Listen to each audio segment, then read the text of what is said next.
E estamos aqui para mais um estudo bíblico, a palavra de Deus na vida. E hoje vamos estudar o capítulo 4 do Evangelho de João. No capítulo 4 nós vamos estudar os versículos de 1 a 15, ok? Vamos pedir ao Espírito Santo que ele abra a nossa mente e o nosso coração para bem compreendermos a palavra de Deus e possamos aplicá-la à nossa vida. Esse é o objetivo. Sempre que a gente lê a palavra, a gente tem que entender o que Deus está falando para nós. O que Deus fala para mim hoje? Estamos estudando o Evangelho de João porque começamos com a primeira carta de João, agora vamos ler o Evangelho todo de João, depois vamos avançando. Não estou fazendo o Evangelho do ano, nem a liturgia diária, mas um estudo bíblico. Então é o estudo da palavra de Deus. E estamos estudando o Evangelho de João, tá bom? Então, vamos pedir ao Espírito Santo para nos iluminar. Vinde, Espírito Santo, enchei os corações dos vossos fiéis e acendei neles o fogo do vosso amor. Enviai o vosso Espírito e tudo será criado e renovareis a face da terra. Oremos. Ó Deus, que instruístes os corações dos vossos fiéis com a luz do Espírito Santo, fazei que apreciemos retamente todas as coisas, segundo o mesmo Espírito, e gozemos sempre da sua consolação. Por Cristo, Senhor nosso. Amém. Vamos lá, então. Hoje nós vamos estudar a perícope, que tem como nome, eu estou na Bíblia do Pastoral, da Paulus, tá? Que tem como subtítulo, Jesus sacia a sede do homem. Então vamos entender o que está aqui nesta parte da Bíblia. Os fariseus ficaram sabendo que Jesus atraía discípulos e batizava mais do que João. Então, continuando, lembrando que João ontem dizia que ele tinha que diminuir e Jesus crescer. Os discípulos dele estavam indignados porque Jesus estava atraindo pessoas, como se tirando os seguidores de João e levando para eles. João então diz que é o momento dele diminuir, Jesus aparecer, porque essa é a missão dele. Então, o que acontece? Os fariseus ficaram sabendo que Jesus estava atraindo mais do que João. Eles já perseguiam João, agora você imagina Jesus. Na verdade, não era Jesus que batizava, mas os seus discípulos. E isso eu disse lá no estudo, que era Jesus que estava batizando, mas na verdade, lá no capítulo 3, dizia que era Jesus, mas na verdade eram os discípulos de Jesus que estavam batizando.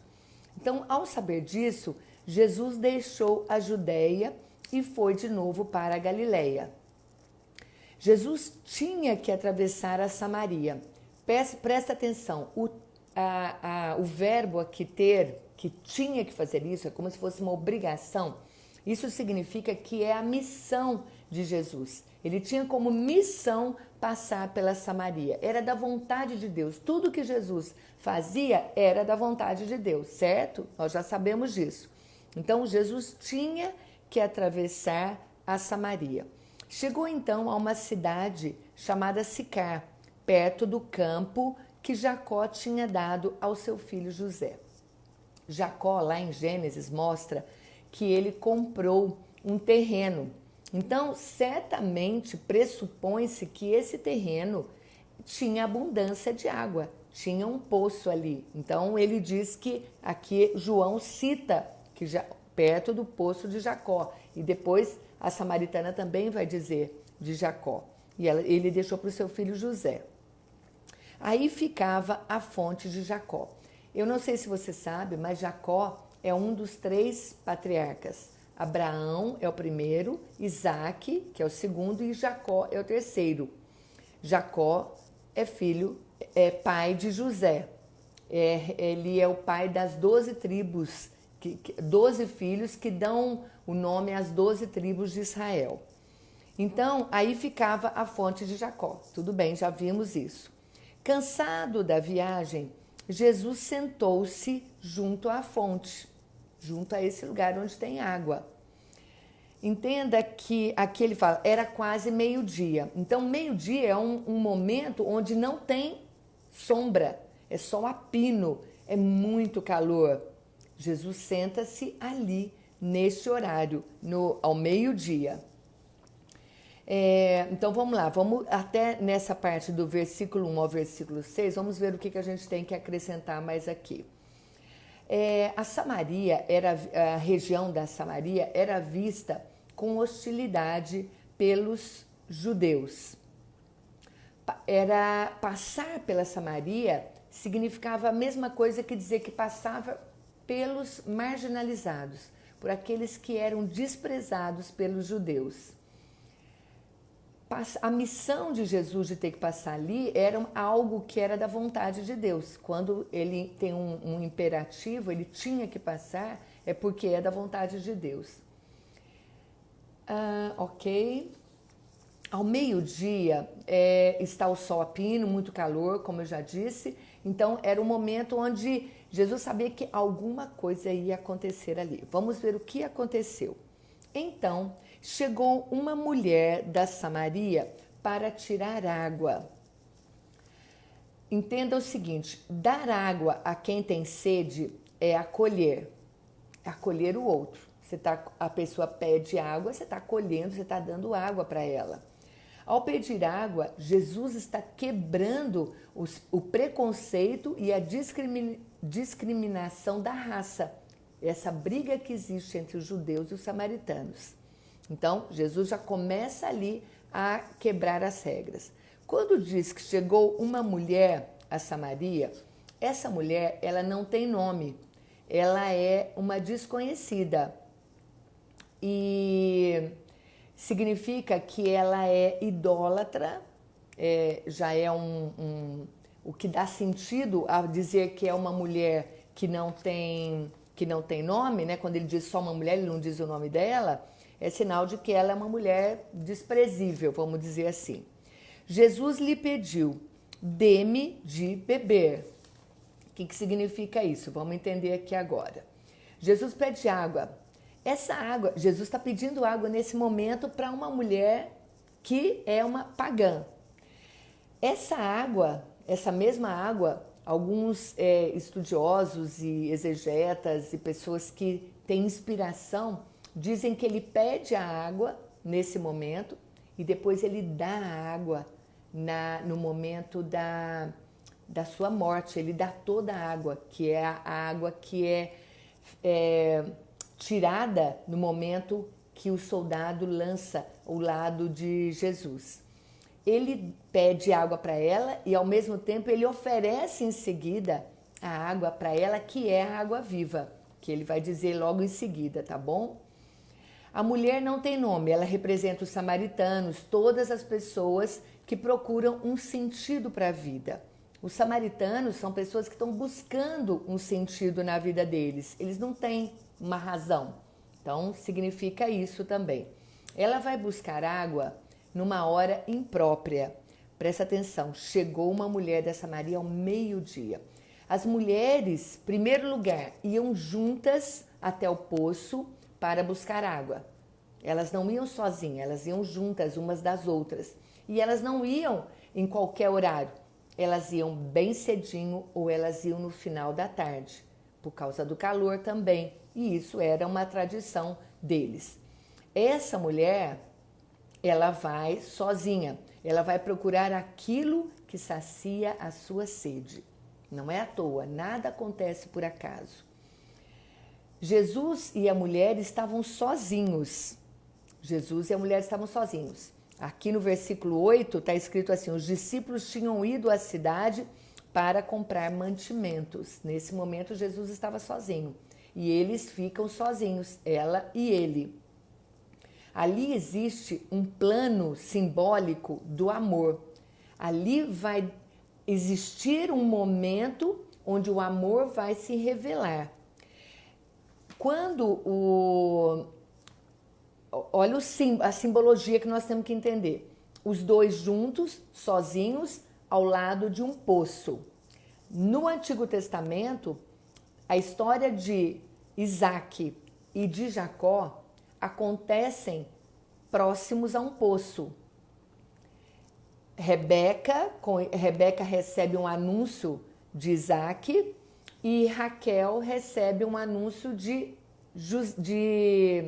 Jacó. Então, isso acontece perto de um poço, tá bom? Então, uma pessoa sem nome, só para a gente completar, é impura e idólatra. Então, você imagina que ali existe o preconceito do judeu com o samaritano, a mulher está sozinha e vai existir um encontro com o amor, que o amor é Jesus. Então, é todo um contexto especial para essa missão de Jesus que acontece, o motivo pelo qual ele tem que passar por ali. A samaritana perguntou: como é que tu, sendo judeu, pedes de beber a mim, que sou samaritana? De fato, os judeus não se dão bem com os samaritanos. Para ela, para essa mulher, a caridade não ultrapassa fronteiras. Então vamos supor, se ela vai fazer bem, ela vai fazer o bem para o povo dela e não para quem é vizinho e principalmente que despreza ela e o povo dela. Então para ela a caridade não tem fronteiras, não ultrapassa as fronteiras. Ela responde mais com desrespeito do que achando estranho. A gente, quando lê, a gente acha que ela está achando estranho ele perguntar: você sendo judeu, você está aqui me pedindo água? Na verdade, era mais um desrespeito. Quem é você? O que você pensa que você é para vir aqui me pedir? Ela está agindo ali mais com esse sentido, tá? E outra, um homem não conversa com uma mulher desconhecida. Isso tudo é o costume deles. E ele está ali fazendo tudo isso. Pedindo água, é o vizinho, é aquele que despreza ela, o povo dela, e eles estão sozinhos, eles são desconhecidos, então para ela realmente é como se fosse um desrespeito mesmo, isso que está acontecendo, né? Os judeus se achavam superiores e ela sabia disso, então para ela não é apenas uma estranheza, mas na verdade é mais uma questão de desrespeito. Não estou entendendo você. Ela é o sentido disso dela, tá bom? Aí Jesus então responde para ela: se você conhecesse o dom de Deus e quem lhe está pedindo de beber, você é que lhe pediria. Então você entende que ele pediu água agora mesmo. E ele está dizendo para ela agora que quem vai pedir é ela, porque ela não tem noção do que está acontecendo ali. E aí ele continua: e ele daria a você água viva. É uma água diferente daquela que ela está pedindo. Diz que ela, aqui nessa parte, diz que ela não conhece o dom de Deus. Jesus diz para ela que ela não conhece o dom de Deus e nem a pessoa que está falando com ela. O dom de Deus é um presente de Deus. O dom que todos nós temos é presente de Deus. Ela não conhece o presente de Deus para ela. Então, ele está dizendo que ela desconhece. Mas ela vai descobrindo isso lentamente até conhecer o Senhor, até ela se dar conta do que realmente ela quer ao longo da caminhada dela, da vida dela. Jesus, então, está provocando nela uma sede diferente da sede que ela tem. E nessa perícope a gente não vai chegar até onde ela vai reconhecer Jesus, tá? A mulher disse a Jesus: Senhor, não tens um balde e o poço é fundo. De onde vais tirar a água viva? Certamente não pretendes ser maior do que o nosso pai Jacó, que nos deu este poço e do qual ele bebeu junto com seus filhos e animais. Então entenda que ela não alcançou a questão da água viva. Lógico, nós também não compreenderíamos. Ninguém compreende. É tudo muito simbólico e é tudo muito diferente o que acontece quando Jesus passa e quando Jesus vai falando para as pessoas. Então agora você imagina alguém que não conhece Jesus. Nós conhecemos Jesus, nós estamos interpretando e dando sentido à palavra daquilo que ele viveu. Agora você imagina uma pessoa que não conhece Jesus e a gente sai falando de Jesus para a pessoa. Ela vai achar estranho. Assim como lá na época as pessoas também não tinham esse entendimento. Assim também é hoje. Nós não podemos obrigar ninguém a compreender. O próprio Jesus foi lentamente tocando o coração dela. E ele faz o milagre, ele faz acontecer, não somos nós. Então, todas as vezes que nós queremos que o outro converta, às vezes dentro da nossa casa, a gente quer que alguém ali seja convertido. E a gente fica falando, como se fosse a pessoa entender. Nós temos que entender que quem vai fazer isso é Jesus. E isso é lentamente. Devagar a pessoa vai matando a sede dela, uma sede diferente da sede que a samaritana diz, que ele não tem um balde para tirar a água, ela acha que a água é só aquela ali que vai matar a sede dela e do povo dela. Isso é o que ela entende, que é aquela água que vai estar sempre brotando e matando a sede física. É o que ela pensa. Então, assim também nós temos que tomar cuidado no momento de evangelizar, principalmente aqueles que não conhecem a Jesus e ainda não foram tocados. Nós temos que dar o nosso exemplo devagarzinho para ir mostrando para eles que nós temos Jesus, que sacia a nossa sede. Nós vamos entender agora isso um pouco mais. Aí Jesus responde para ela: quem bebe desta água vai ter sede de novo. Olha que lindo. Quem bebe desta água vai ter sede de novo. A água terrena volta, a água terrena você bebe e você volta a ter sede. Não é algo que você toma e nunca mais você vai tomar a água, não é verdade? A gente está tomando água e aí daqui a pouco toma água de novo, aí depois toma água. O nosso corpo tem essa necessidade de água. E é isso que ela está querendo dizer ali, naquele momento, com relação à água para Jesus. E aí ele continua: mas aquele que beber a água que eu vou dar, esse nunca mais terá sede. Grifa aí essa frase, grifa esse versículo do 14, uma parte, só a primeira parte do 14. Mas aquele que beber a água que eu vou dar, esse nunca mais terá sede. Isso é uma promessa de Jesus para nós. Ele está prometendo que se nós tomarmos a água dele, se nós nos entregarmos totalmente aquilo que ele tem para nos dar, nós não vamos ter mais sede. A água terrena volta, quem bebe volta a ter sede. A água viva sacia a sede porque torna-se uma fonte interna que brota e se torna dentro de uma vida imortal. Então você imagina que quando nós bebemos da palavra de Deus, quando nós estamos nos alimentando, matando a nossa sede de Deus em Jesus Cristo, isso é vivo dentro de nós. E aí nós estamos sempre nos mantendo vivos na presença dele. E é isso que ele quer dizer para ela. Hoje ela está lá, ela adora outros deuses. Na manhã, segunda-feira, nós vamos estudar isso. Ela busca matar a sede dela com outros deuses. E aqui Jesus vem dizer para ela que ele é o único Deus que vai saciar a sede dela para a vida toda. No versículo, continuando o 14, e a água que eu lhe darei vai se tornar dentro dele uma fonte de água que jorra para a vida eterna.